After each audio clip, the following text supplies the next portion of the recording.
Bueno, entonces bienvenidos. Vamos a revisar esta noche en la parte uno lo que es OSHA, control de infecciones, y en la parte 2 vamos a hablar de HIPAA y el manejo del expediente médico electrónico.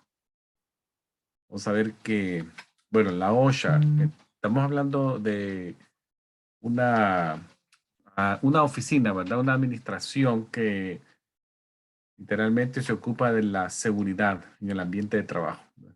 Y si lo fuéramos, la abreviación quiere decir la salud, seguridad ocupacional y la oficina de la administración de la salud.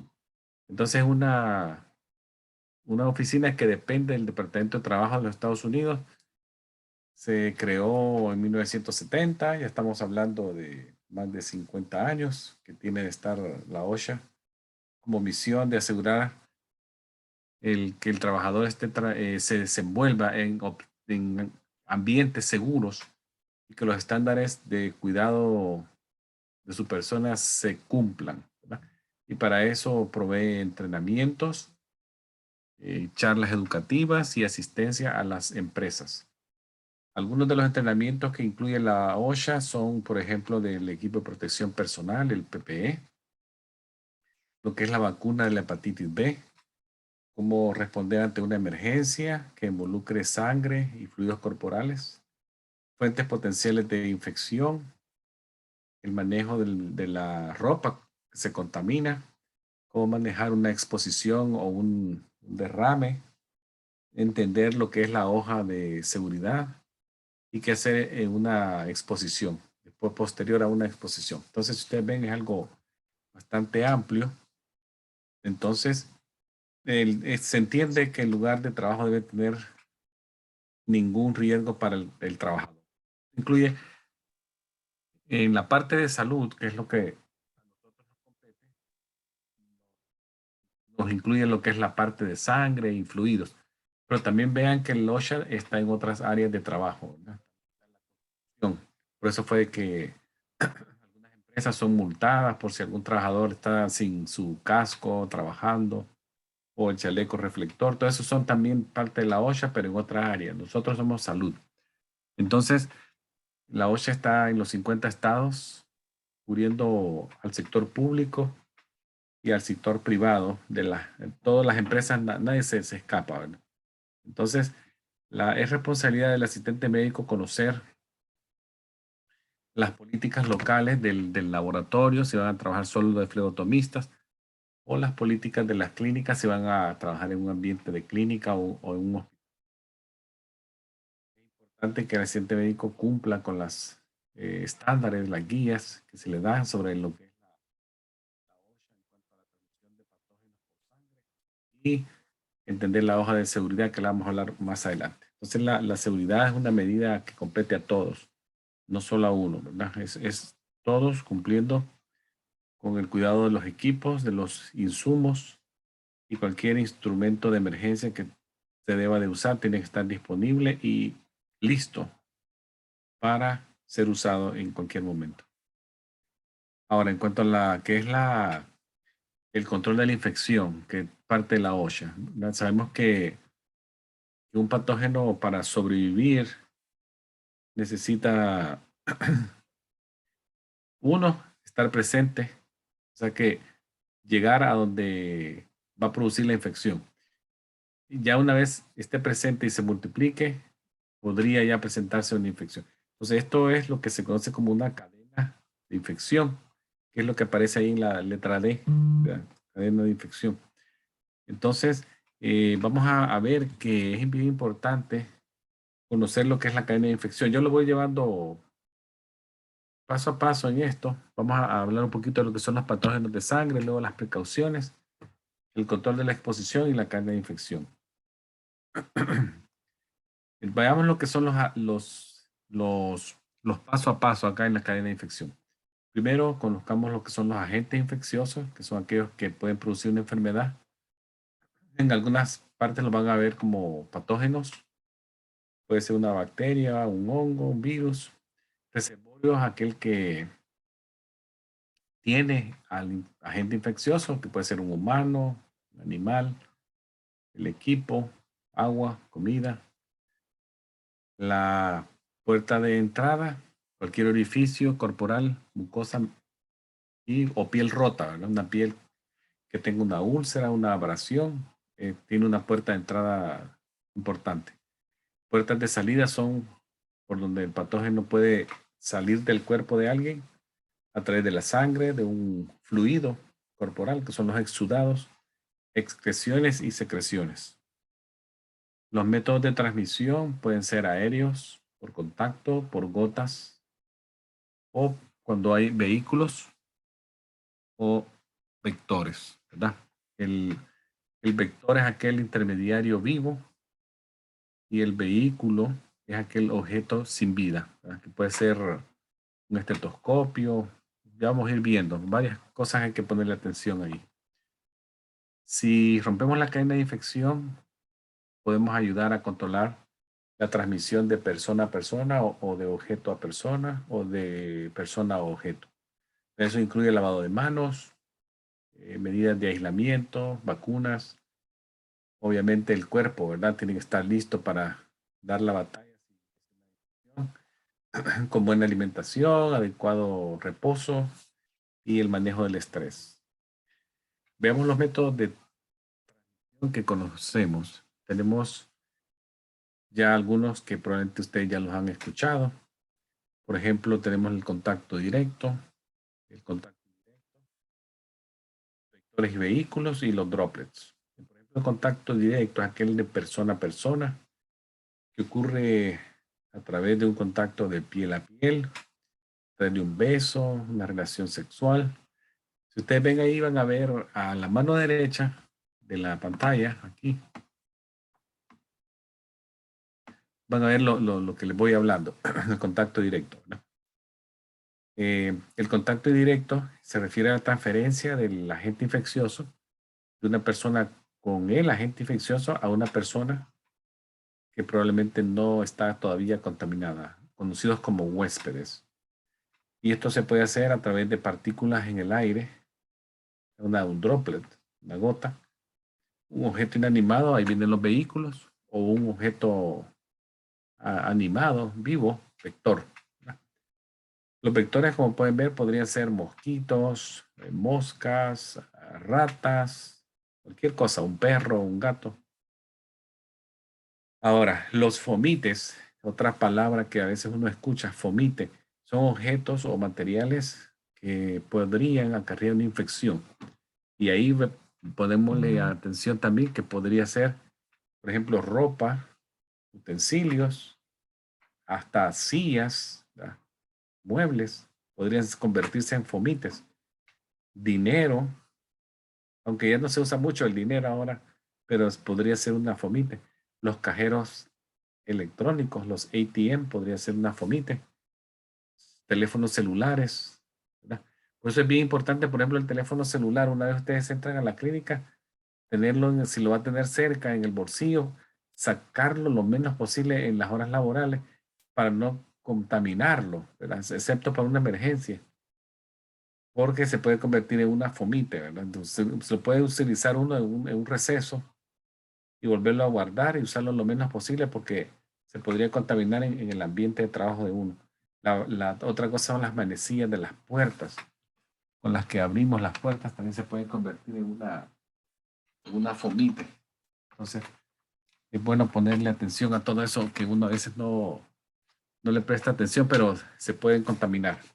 Luego tenemos los contactos de droplets, que son por partículas grandes, que puede ser por una persona que tose, estornuda sin cubrirse la boca, habla fuerte y muy agitado, podría convertirse en una droplet.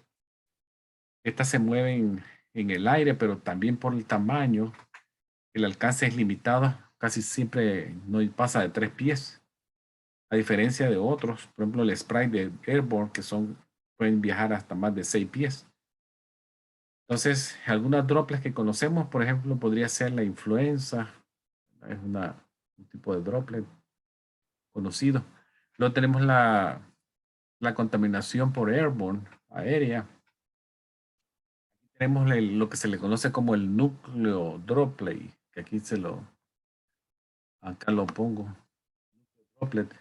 Estos son residuos que quedan cuando la droplet grande, ¿verdad? Que tiene saliva, se evapora la mayoría de los fluidos. Entonces lo que permanece es lo que se conoce como el núcleo droplet. Y este sí podría permanecer más tiempo en el aire porque pesa poco. Entonces, en este tipo de airborne tenemos, por ejemplo, la tuberculosis está en ese grupo, la varicela. Y por último, ahí les puse yo lo que es el polvo, ¿no? Dust, que también son partículas en el aire que podrían contener agentes infecciosos. Esos son los modos de transmisión conocidos. Ahora, ¿cómo podemos prevenir la transmisión?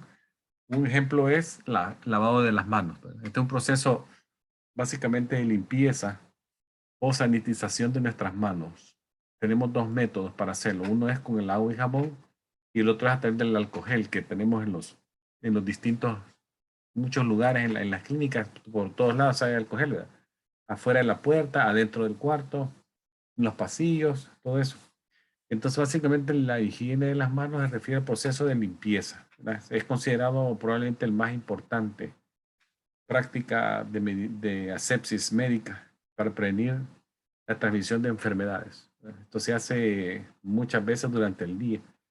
Y si el jabón tiene un antimicrobial, es mejor, porque ya se convierte como, ya presenta un agente que puede funcionar para matar o inhibir el crecimiento de microorganismos.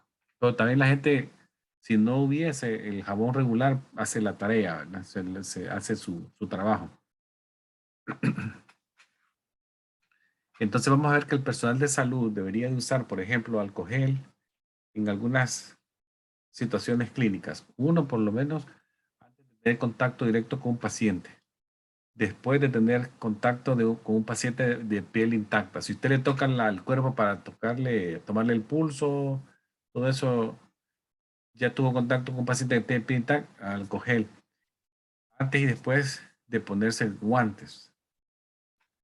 Después de contacto con fluidos corporales, probablemente cuando se toque la puntita como de una gasa, se puede usar también alcohol gel, ¿verdad? No el centro de la gasa, porque por ahí sí ya estamos hablando de tal vez de exudados que pueden tener secreción cero sanguinolenta. Entonces estamos hablando de las esquinas, de las esquinitas o el esparadrapo que está pegado a, un,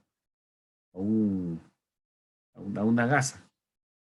Cuando nos movamos de un área contaminada del cuerpo a otra limpia del mismo paciente, hay que usar también alcohol gel, ¿verdad? Si usted se va de la parte donde estaba viendo una herida en los pies y después se va a ir a tocarle y examinarle el cuello, la cabeza, entonces ya es otra parte del mismo paciente limpia, hay que usar alcohol gel.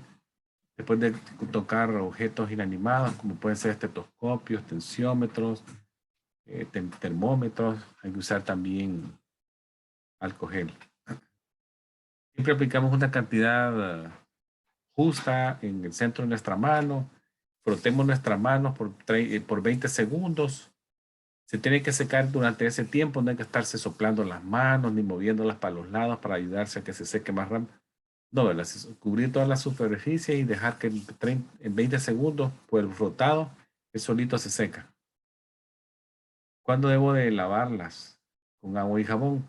Cuando se vean sucias o después que tuvimos contacto con personas que tienen ya un diagnóstico de infección, por ejemplo, de donde ha habido un brote de algún tipo de infección de intestinales o exposición a esporas.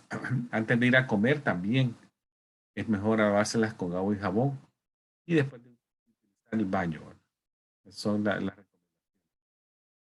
técnica es parecida, una buena cantidad de jabón en nuestras manos, frotarlas por 20 segundos, cubrir todas las superficies de la mano, anteriores por dorsales, palmares, interdigitales, las muñecas, secarse con una toalla y con la toalla o papel toalla, ¿verdad?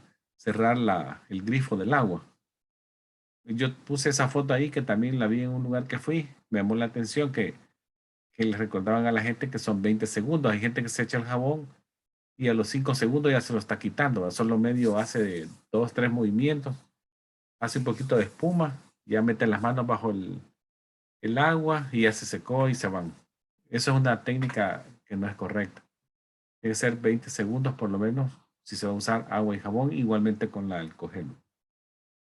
La asepsis quirúrgica un poquito más larga. Hay que ser un poquito más detallista, quitarse los anillos, relojes, brazaletes. Se puede usar ya un utensilio, o podría ser un cepillo, se limpia abajo de las uñas, de los lechos de las uñas. El tiempo de lavado es más largo, puede ir desde 2 minutos hasta 5 minutos, un poquito más largo. Esto se hace cuando se hace algún procedimiento de pequeña cirugía que probablemente se necesite un ambiente más estéril del personal. Entonces recordemos que el uso de la higiene de las manos no elimina la necesidad de los guantes, ¿verdad?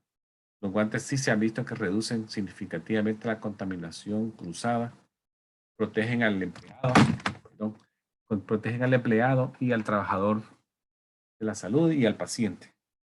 Entonces recordemos que los guantes se deben de quitar después de un contacto con un paciente, ponerse pares nuevos si va a tener contacto con... No hay que andar con el mismo guante todo el rato, ¿verdad? Sino que se quitan después de un paciente y ya vamos del paciente A al paciente B, para guantes nuevos, o cuando se vean que estén rotos, dañados o sucios, otro par de guantes. También lo que les dije el otro día, siempre hay que evitar uñas largas porque pueden romper los guantes. Eso es bien importante, especialmente si se van a estar cambiando guantes a cada rato.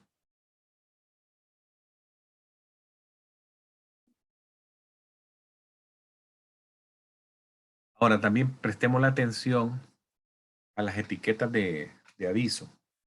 La OSHA exige que cualquier lugar donde haya contaminación con riesgo de biológicos tiene que estar con una etiqueta visible, como la que están viendo ahí.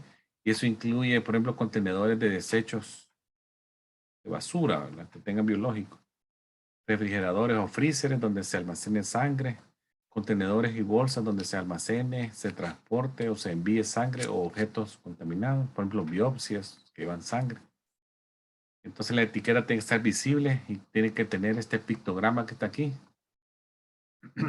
este que ven acá. Y puede ser un fondo rojo, naranja, amarillo. El fondo no importa, pero sí recuerden este pictograma es universal, ¿verdad? Significa biorriesgo. Si ustedes lo ven en esa foto, por ejemplo, está en este basurero rojo, aquí está la etiqueta. Está aquí en la pared donde hay unos recipientes de contenedores de aguja, pues, también se ve. Y recordemos que también los basureros convencionales, ¿verdad? Para echar basura no biológica, para acá. Entonces siempre pongamos atención dónde votamos y qué, ¿verdad? ¿Qué votamos a dónde? Eso es importante. Ahora, otro riesgo en los lugares de trabajo, más que todo en los hospitales, son aquellas infecciones nosocomiales que son aquellas que se desarrollan, pueden ser causadas por las mismas patógenos, ¿verdad? Virus, bacterias, se obtienen por vía sangre, por vía aérea, por neumonías, por un ventilador, por tracto urinario usando Foley, un catéter de orina, o por una infección de un sitio quirúrgico, una herida. Se pueden adquirir en varias formas, incluyendo, por ejemplo, el uso inapropiado de los equipos médicos, la desinfección inapropiada y tener mal manejo del trato del paciente con paciente. Entonces, es crucial que ustedes sepan que siempre es importante limpiar y desinfectar las superficies de forma regular, especialmente después de cada paciente, para prevenir la diseminación de enfermedades. Así lo exige la OSHA a todos los empleados y empleadores, y para ello se dan capacitaciones, ¿verdad? Para que se conozca todo esto. Veamos algunas precauciones estándares que la OSHA siempre hace hincapié que las conozcamos. Es importante que conozcamos y que cumplamos las regulaciones de las prácticas de seguridad. La OSHA lo ha puesto un poquito más estricto desde el 92 y se ha visto que ha reducido el riesgo de exposición entre los empleados de manera significativa.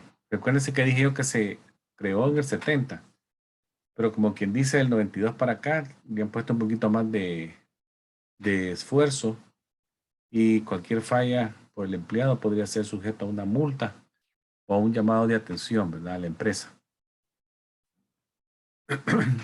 Recuerden que algunos patógenos son transmitidos por sangre. Ahí tenemos la hepatitis B, que es el más común en los laboratorios.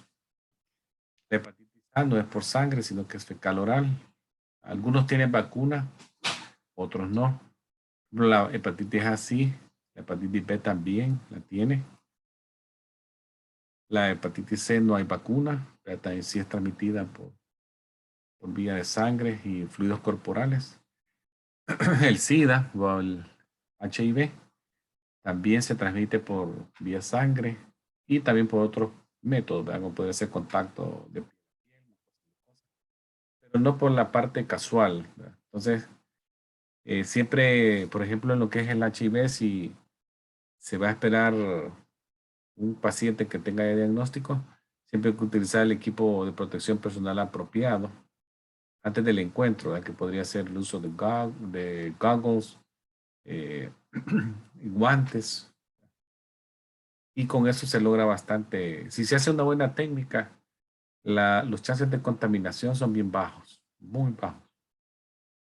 Luego tenemos la contaminación por aéreo de la tuberculosis. También que si el personal de salud sabe que va a tener un encuentro con un paciente de tuberculosis, debe de vestir, perdón, debe de usar una mascarilla especial para protegerse, ¿verdad?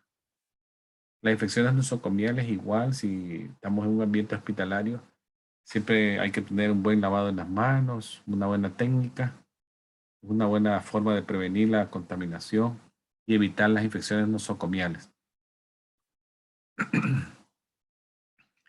Ahí les pongo el equipo de protección personal que tenemos todo a disposición. Tenemos las mascarillas.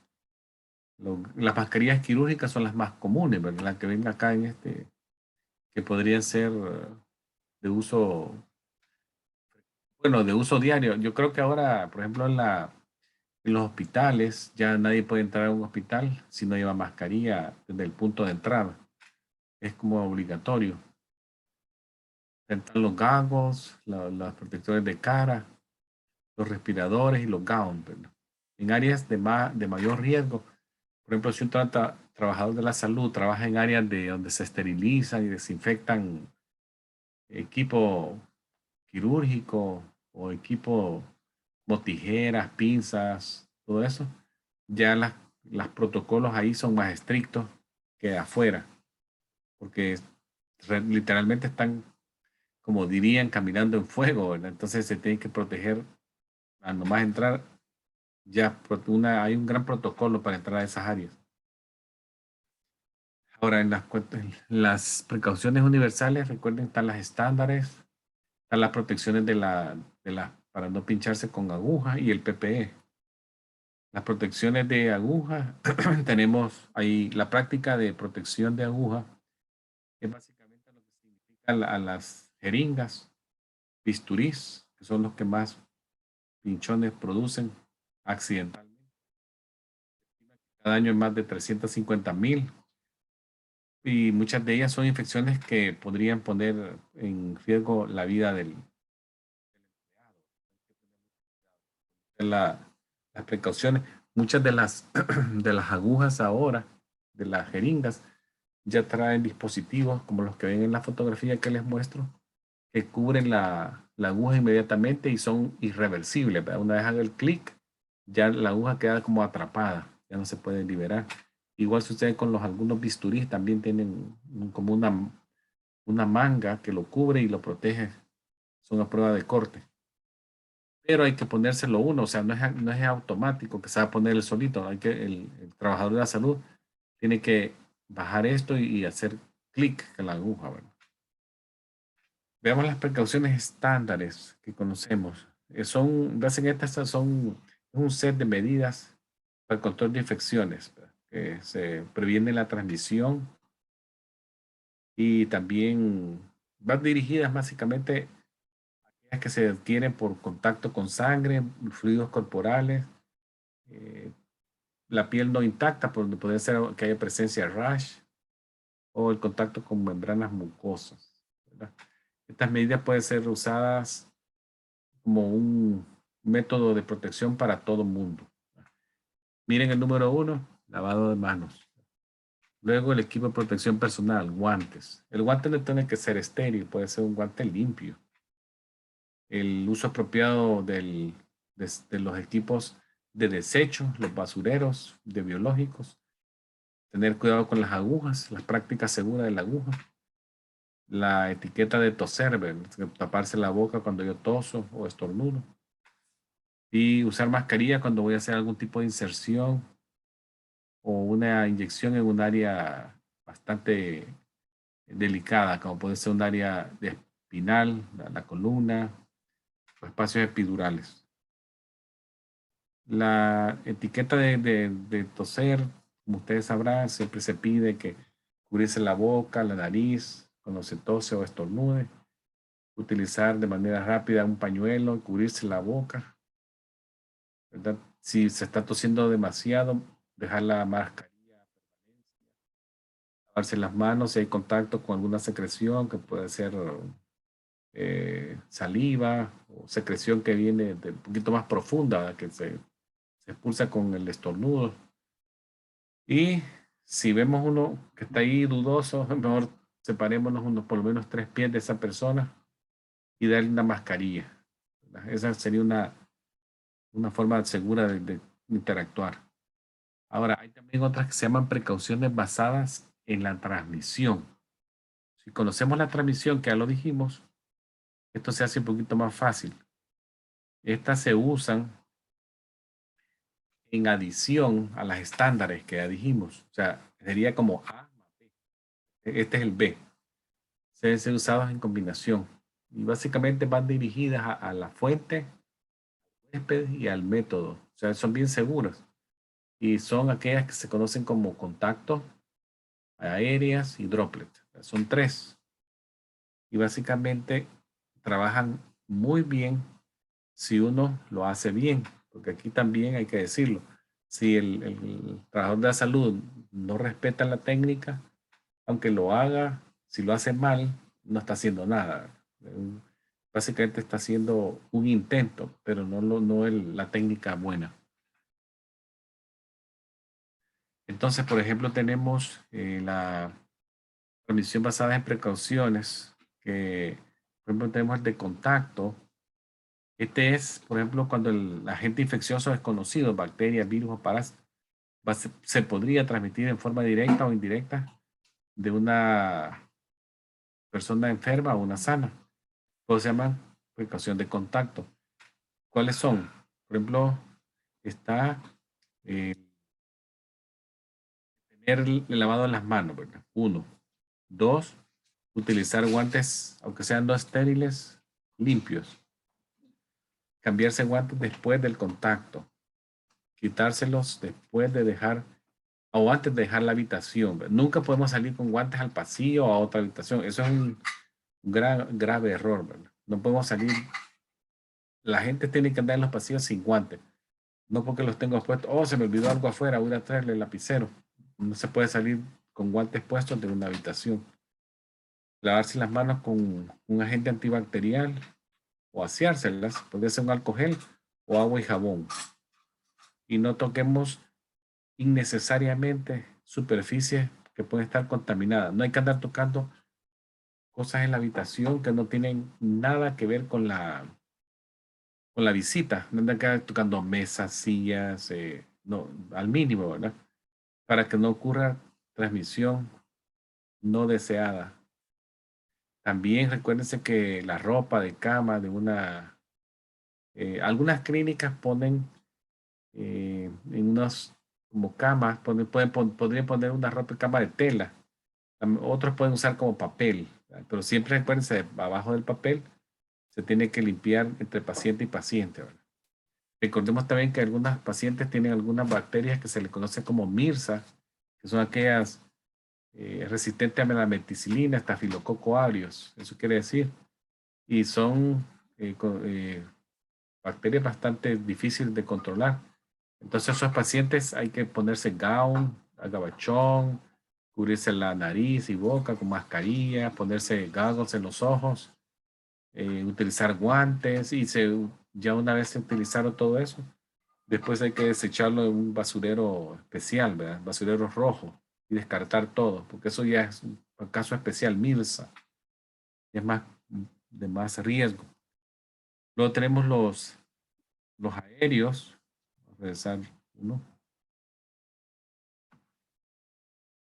Los aéreos, les dije que eran partículas bien pequeñitas, ¿qué tan pequeños? 0.001 milímetros, o sea, súper pequeño. Esto hace que puedan viajar en el aire por varios metros, suspendidos por hasta horas. Ahí tenemos varias enfermedades, varicela, herpes zóster, sarampión, tuberculosis. Entonces, aquí mascarilla es importante. O si hay una habitación con presión negativa, podría ser. Luego tenemos el droplet, que es el que está en medio, droplet. Estas son partículas más grandes. Ahí tenemos algunas enfermedades que ustedes tal vez ya las han escuchado también. Influenza, paperas, rubeola, pertussis está ahí. Hemófilos influencia tipo B. También se recomienda usar mascarilla cuando se esté conversando con un paciente si sabemos que tienen este tipo de enfermedades para evitar contacto. Bueno, ya hablamos un poquito de lo que era la sepsis médica, ya se los dije, que era básicamente lavarse las manos, ¿verdad? Con agua y jabón o con alcohol gel. Tenemos también la sepsis quirúrgica, también ya se las dije, que era con agua y jabón antibacterial de 2 a 6 minutos. Más, podemos hacer uso de cepillos, pero también una sepsis quirúrgica del equipo. Esta es otra práctica muy buena que la hacen los laboratorios de las clínicas cuando tienen equipo que es reusable, de metal, es de tipo de metal. Tenemos primero que la sanitización es cuando el equipo se limpia con cepillos primero para removerle partículas grandes. Eso se llama sanitización. Luego que ya se hizo eso, podría otra vez utilizarse lo que se conoce desinfección, que es el proceso de destruir microorganismos patógenos. Pero para esto utilizamos muchas veces alcohol, iodoforos, químicos potentes, ¿verdad? Y se puede usar también agua hervida, vapores. Cuando se hace un cambio de paciente, que se va un paciente y queda un espacio de unos 5 o 10 minutos a que llegue otro, siempre es bueno, por ejemplo, donde se sentaron, hay unas toallitas que se utilizan para hacer desinfección donde estuvo sentado ese paciente. Y son esas toallitas con ese material químico. Ese material químico mata casi todo, casi el 99.99% de las cosas, un montón. Ellos traen en la etiqueta los nombres de lo que matan. Ahí va virus, matan virus, bacterias y los tipos de bacterias que son bien potentes, ¿verdad? Y se tiene que hacer la asepsia, ponerse un par de guantes y limpiar la mesa o las áreas donde probablemente el paciente tocó. La esterilización es otro proceso que ya es más industrial, es por ejemplo un proceso de destruir toda forma de vida y eso se hace muchas veces con el uso de un autoclave, como la que ven acá en la fotografía inferior. Autoclave que utilizan aguas destiladas y se forman vapores a gran presión y por un tiempo prolongado. Acá, si ustedes ven, yo les puse esta clínica, un dibujo de una clínica. Si ustedes ven que todo lo que se está ahí en el dibujo se puede contaminar, ¿verdad? Siempre recuérdense lavar las manos, botar los insumos biológicos en los contenedores respectivos, que en este caso sería para basurero que esté rojo por ahí, este que se ve aquí como azulito para meter ropa de cama o lo que sea. Si el material es desechable, también colocarlos en los basureros biohazard. Si es reusable, se colocan en los contenedores de metal, ¿verdad? Para enviarlos después a a lavar. Hay que utilizarlo las toallitas desinfectantes. Se utilizan sobre todas las superficies de la habitación, incluyendo mesa de examen y todos los equipos que se usaron, ¿verdad? Tensiómetros, otoscopios, martillo de reflejo, todo eso. Hay que limpiar, también hay que limpiar las manecillas de las puertas y el basurero también por la parte exterior. Hay que hacerlo. Botar los guantes usados, reemplazar las cubiertas protectoras de papel si la silla le ponen papel. Y ya, documentar que la habitación está lista para ser usada por otra persona. Eso es lo ideal. Ustedes ven acá, hay un montón de cosas que se usan, ¿verdad? Los equipos de examen físico, donde se siente el paciente, donde se sentó el doctor, tensiómetro, la zona de basurero, las básculas, donde se agarran los guantes. O sea, todo eso, aquí está caminando uno en una zona que hay que tener mucha precaución. Las clínicas, entre paciente y paciente, hay que dejarlas como listas para el siguiente, ¿verdad? No, que no sea una mina la que le dejen ahí al que viene, ¿verdad? Ahora, la protección, recuérdense, también se conoce como protección de barrera. Básicamente, evitar contaminación entre una persona y la otra. Protección personal, que ya lo dijimos. Les voy a poner un video para que vean cómo ponérselo y cómo quitárselo, porque a veces eso también da un poquito de pregunta, que cómo me lo pongo, cuál es el orden. Vean el orden, vamos a verlo. ¿Cómo ponerlo? Ahorita vamos a cómo ponerlo.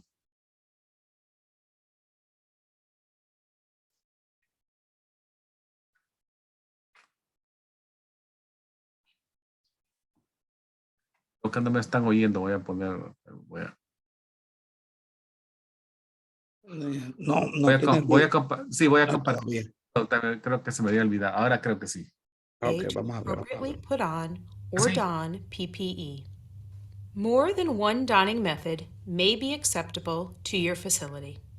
It's important that you receive ¿Pueden training, oírlo, doctor? demonstrate competency, and Sí, practice your señor. healthcare Puede oír. facility Okay, donning okay. procedure.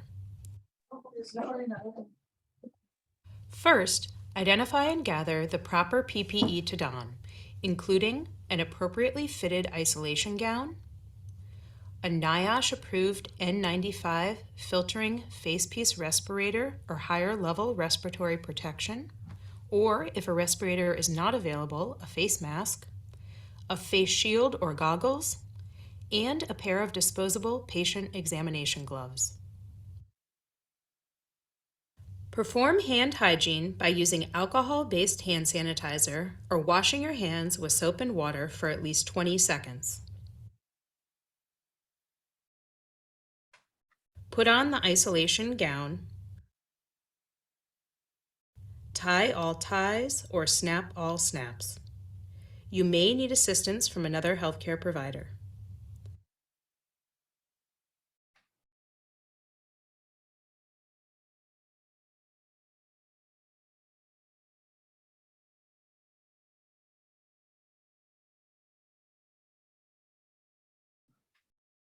Put on the N95 respirator. When using a respirator with a nose piece, fit it to your nose using both hands. Do not bend or tent the respirator. Extend the respirator under your chin, protecting both your mouth and nose. Pull the top strap over your head, placing it on the crown.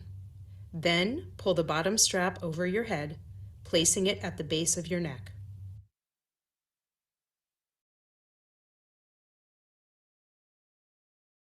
Lastly, perform a user seal check. Do this by using your hands to cover the surface of the respirator and gently exhale, checking that the facepiece bulges slightly. Then, while keeping your hands over the respirator, take in a quick, deep breath, checking that the facepiece collapses slightly. If air escapes through the edges, readjust the fit of your respirator and perform another user seal check. Do this each time you put the respirator on. If a respirator is not available, put on a face mask. Extend the face mask under your chin, protecting both your mouth and nose. If the mask has loops, hook them around your ears. If it has ties, secure them at the base of your neck and crown of your head. Next, put on a face shield or goggles.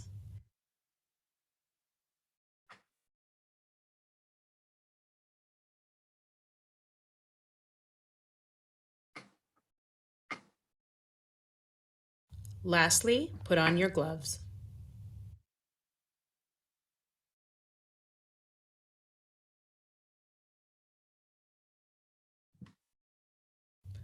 Pull the gloves down so that they cover the wrist of the gown.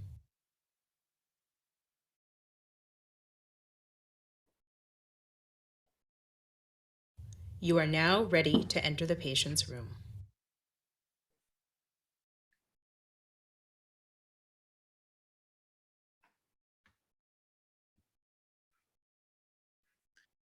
How to ver ahora cómo retirarse el equipo. How to safely take off personal protective equipment, more commonly called PPE. We will demonstrate one way to appropriately take off or doff PPE. More than one doffing method may be acceptable to your facility. It's important that you receive training, demonstrate competency in removing your PPE without contaminating yourself, and practice your healthcare facility's doffing procedure. Remove and discard your gloves. Gloves can be removed using more than one technique. For the glove and glove technique, pinch the outside of the glove near the wrist. Peel downwards, pulling the glove inside out. With your ungloved hand, slide your finger under the wrist of your remaining glove. Again, peel downwards, turning the glove inside out. Discard the gloves. For the beaking method, pinch the outside of the glove near the wrist. Using your finger, pull the glove inside out and over the fingers and thumb to form a beak. With the beaked hand, pinch the opposite glove at the wrist and pull downwards, turning the glove inside out. With the ungloved hand, pull the beaked glove off, touching only the inside of the glove. Next, remove your gown. Untie all ties or unsnap all snaps. Some gown ties can be broken rather than untied. In that instance, break the ties gently, avoiding a forceful movement. Reach up to the shoulders and carefully pull or roll the gown down and away from the body. Dispose of the used gown. You may now exit the patient's room. Perform hand hygiene by using alcohol-based hand sanitizer or washing your hands with soap and water for at least 20 seconds. Be sure to clean your wrists where the edge of the glove was located. Carefully remove the face shield or goggles by grabbing the strap and pulling upwards and away from your head. Do not touch the front of the face shield or goggles. Next, remove and discard the respirator or face mask. If you are wearing a respirator, remove the bottom strap by grabbing only the strap and bringing it carefully over your head. Grasp the top strap and bring it carefully over your head, and then pull the respirator away from your face without touching the front of the respirator. If you are wearing a face mask, carefully untie the straps or unhook them from your ears and pull the mask away from your face without touching the front of the mask. Lastly, once again, perform hand hygiene after removing the respirator or face mask. You have now completed the doffing procedure.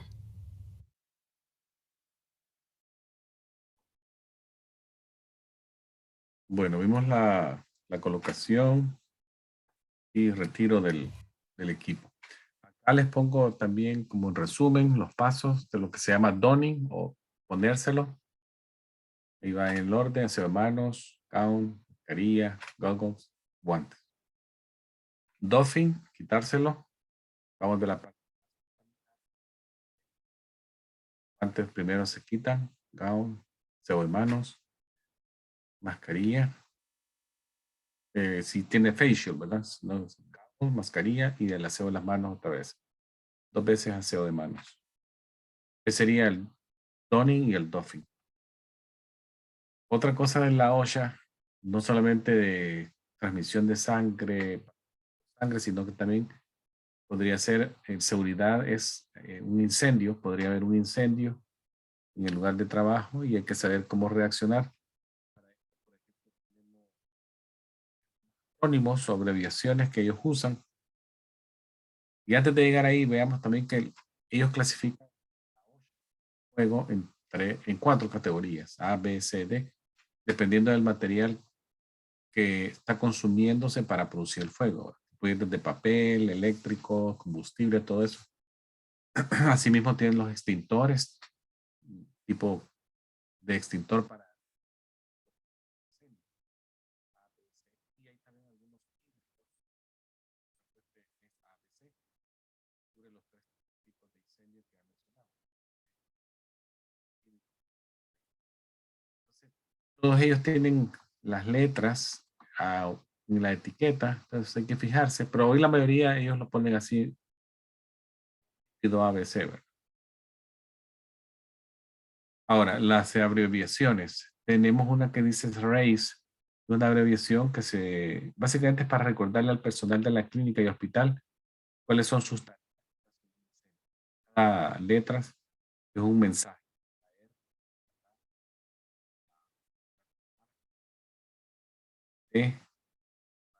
Fuego, cerrando puertas y ventanas. Y la E, extinguir. ¿Verdad? Si hay un extintor cerca, saberlo usar. Esa es la palabra RACE. Cada letra es un mensaje. Del extintor, la palabra que utilizan es PAS. Es alar en inglés. Alar, la A punto, S aprieto, squeeze. Y la otra S, sweep, como el movimiento en barrido, de izquierda a derecha. Y si ustedes ven acá, les voy a poner estas fotos, recuérdense, por ejemplo, los extintores. Este está cubierto por esta etiqueta, pero aquí atrás está la manecilla que se ala. Luego se apunta, ¿verdad? Se agarra la manguerita para apuntar. Y aquí una foto abajo. Se aprieta estas dos cosas, se aprietan. Y ya se apunta, ¿verdad? Y se mueve de izquierda a derecha. Estas son las puertas de incendio, que todos los edificios ahora las tienen. Quise permanecer cerradas, excepto cuando alguien pasa por ellas. No hay que dejarla abierta, sino que cerrarla. Se ha visto que cuando se cierran, el fuego se mueve más lento porque no se alimenta de aire, oxígeno. Ahora también otra cosa de la OSHA es las sustancias peligrosas en el lugar de trabajo. Básicamente aquí están hablando de químicos. Hay sustancias peligrosas en el lugar de trabajo que son químicos que pueden causar daño y hasta la muerte. Son inhalados, otros pueden tener contacto con las membranas mucosas nuestras. Entonces, también deben de estar identificados las bolsas, los cilindros, los tanques donde se almacenen, necesitan estar identificados con estos colores que ustedes ven acá. Este como diamante. Tiene números y colores, ¿verdad? Los colores son para reactividad del químico, el riesgo de fuego y el riesgo a la salud. Y le ponen ellos números que quitan el significado de los números. Cada número tiene un significado. Todo tiene un diamante así de colores. Ahí está. Hidrógeno, todo lo que se pueda inhalar, ¿verdad? Helio, lo que se use. Y igualmente algunos químicos. Entonces todos ellos deben de tener símbolo, Carlos, y también traen unas hojas de datos de seguridad del químico. Básicamente esa hoja lo que provee es información general de la sustancia e información de emergencia, ¿verdad? Si hay algún antídoto, qué hacer si se inhaló, qué hacer si se tragó, qué hacer en caso de ojos. Básicamente eso es lo que dice esa hojita que está en todo sitio. Hay que ponerle también atención a eso y saber dónde está. Ahora, la seguridad de los pacientes. Una de las cosas que siempre se dice es que no le den consejos médicos a los pacientes, ¿verdad? Hay que tener si uno está en el rol de asistente médico, no puede estar dando consejos médicos que no le competen, porque puede confundir a un paciente, ¿verdad? No hacerlo, no dar el consejo que no debemos.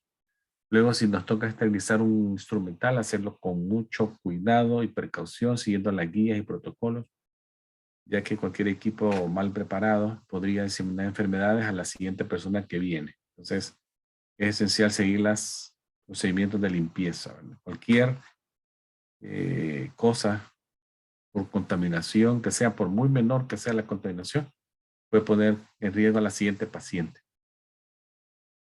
Botar la basura donde sea necesaria, dónde, saber dónde se bota, seguir las informaciones, tomar información exacta y justa, ¿verdad? De los pacientes, signos vitales, por ejemplo, u otra información de alergias. En cuanto a las agujas, como les dije, siempre hay que tener cuidado de hacer esto que está en la fotografía, ¿verdad? En la misma mano, bajar el dispositivo y hacer clic en la aguja. No utilizar dos manos, como está el tapón con la otra mano. Si se tiene que hacer, hay una técnica que se llama la técnica de una mano, por eso se llama así. Entonces se pone el tapón en la mesa, sobre la mesa, con la mano derecha, por ejemplo.